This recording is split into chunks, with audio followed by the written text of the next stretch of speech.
Okay, so next what happens is we want to look for those long patterns in this stack here. Let's say, for instance, so where's the long pattern? Right there. There's the long pattern. In this one, here's the long pattern, the S3AXL. It's the same pattern. Here's root. Here's 5, 6, root 2, 3. Yeah, I even drew the notes we're not playing. They're in dark. The other completely dark ones that either have a label or are completely dark are accidentals. They're like black notes on a piano. Now notice we have the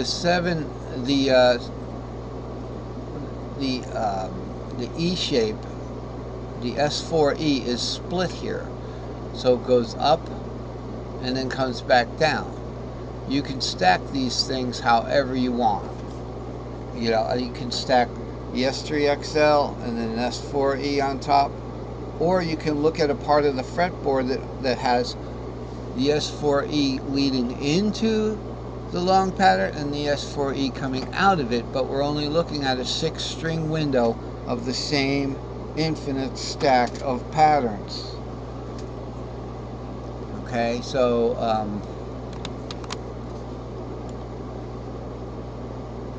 right here we have a complete S4L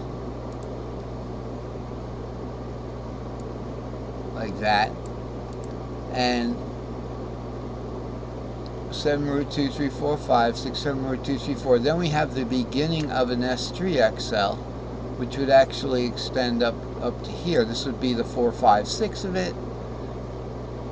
Okay, and then down here, this was this 5 6. This was another S3XL. Okay, that started 5 6 7 root 2 3 4 5 6 and led into this S4L. So you got one of the strong tools, another technique now. This isn't moving a string up or moving a pattern up, moving a pattern down. This is a technique that's called play the pattern off the board and identify the pattern coming on the board. In case you haven't memorized, you know, the small parts of the pattern, that would make it easy for you. And you can always start in string shapes. Where's my string shape diagram here? It's up here today. So these are the individual string shapes, and these are the pentatonics of those string shapes. So the D string shape just has a short 2-3 interval. The E string shape has a short 2-3 interval, but it's justified to the right. So the 4 isn't played, the 7 isn't played in the E. So know where the numbers are, so you know where the pentatonics are.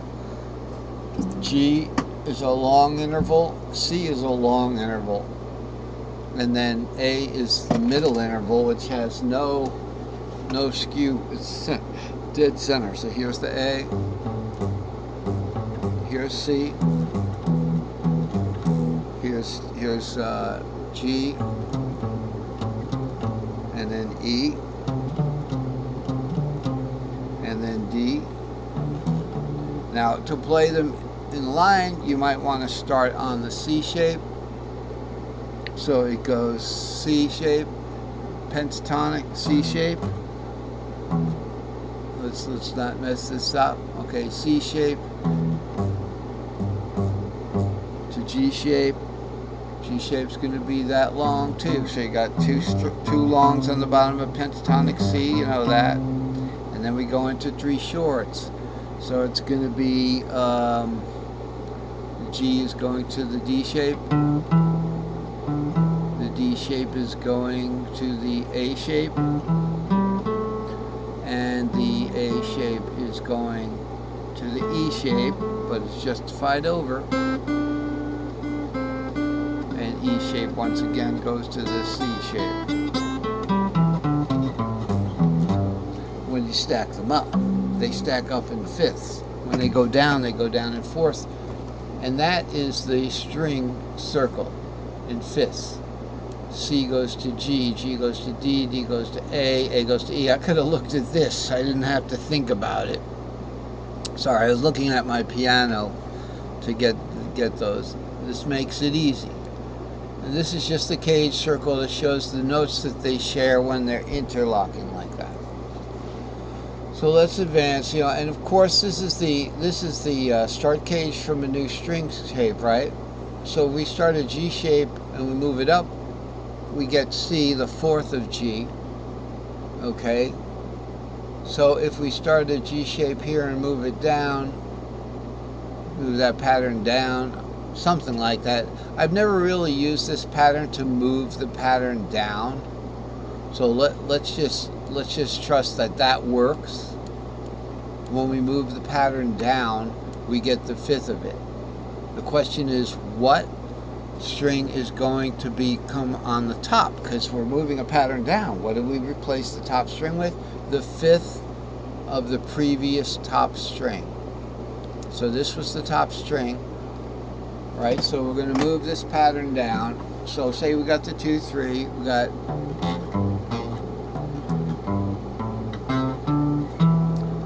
2, 3, 4, 5, 6, root 2, 3, 5. And notice on top there, that's a C pattern.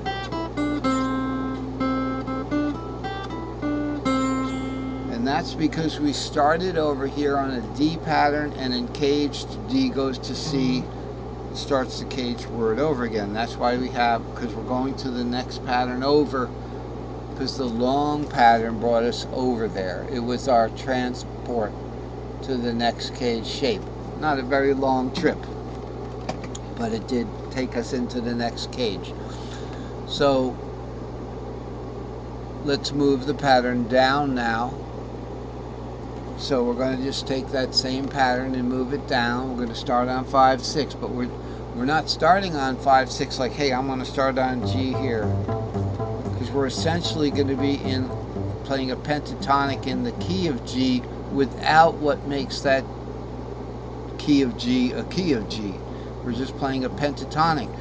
That is the notes that the key of G shares with the key of C. So we're just going to play that. And we get like 5, 6, root 2, 3, 5, 6, root 2, and then try to warp this up. We end up with the fifth of the C shape, which is the G shape up there. Simply, if you play a 3, 4, 5 here, the next shape up is going to be a G shape according to the string shape circle, which I should have on this chart. If I don't, shame on me. Here it is. So string circle fifths. If you play one string up from the C shape, you're going to be playing a G shape. So that's how you can fill in that blank when you move the pattern down. Let's just do an